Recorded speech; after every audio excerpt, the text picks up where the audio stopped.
আর আরেকটা বই আসছে, সেটা হলো নামাজের বাংলা। ওইটা কত পিস বেচবো এর কোনো হিসাব, কোনো রকম কাউন্টেবল না। কত পিস বেচবো কোনো কাউন্টেবল না। এটার হয়তো 2 লাখ 4 লাখ 5 লাখ 10 লাখ, আর ওটা কত বেচবো কোনো হিসাবই নাই। কি আছে সে বইয়ে? নামাজের উপরে আসছে, নামাজের উপরে। নামাজটা কি আপনি নতুনভাবে সহজ না না, শিখাবেন? আপনি মুসলমান না হিন্দু বলেন? মুসলমান। দেখেন তাহলে আপনিও নামাজ পড়েন, আমিও নামাজ পড়ি।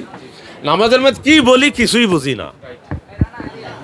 নামাজের মধ্যে কি বলি, সূরা ফাতিহা পাঠ করি আর যাই পাঠ করি, কয়টা আছে জানি আমরা যারা বাংলা লাইনে লেখাপড়া করছি জানি না। আমি চাচ্ছি যে নামাজের মধ্যে যা বলবো তাই যদি মানুষকে বোঝানো যায়, তাহলে আল্লাহর প্রতি আমাদের শ্রদ্ধা বাড়বে, নামাজের প্রতি ভক্তি আসবে, আমরা খারাপ কাজ থেকে অটোমেটিক আমরা দূরে সরে যাব আমার বইটা পড়লে। নামাজের মধ্যে কি বলছি সেটা যদি না জানি, জানানোর জন্য আমি বই তৈরি করেছি। এটা কত বেচবে এটা কোনো কাউন্টেবল আছে, কোনো হিসাব করতে পারি।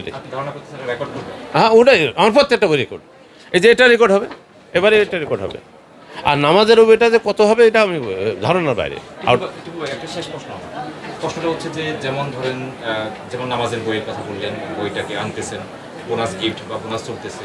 আমরা সাধারণত দেখি যে যারা খুব বেশি জ্ঞান রাখেন তারা আসলে বই লিখেন, বা তারা ইসলামী চিন্তাবিদ দার্শনিক, তারা ইসলাম সম্পর্কে কথা বলেন।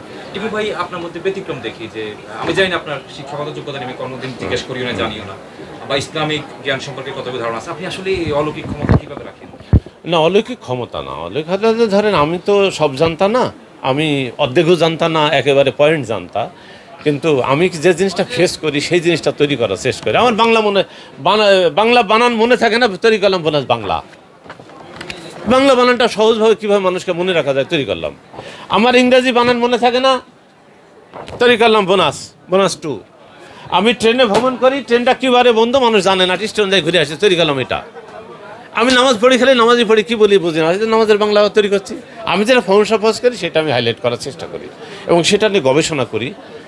আমার বই লেখার মানে জনপ্রিয়তা অর্জন হলো যে আমি যে সমস্ত বই লিখি এর পাঠক কারা তাদের কাছে যায়, তাদের কাছে যাওয়ার পরে তাদের ডিমান্ড বুঝি যে এটা এভাবে লিখলাম কি ঠিক আছে না আর কিছু আছে না, এটা এইভাবে করেন।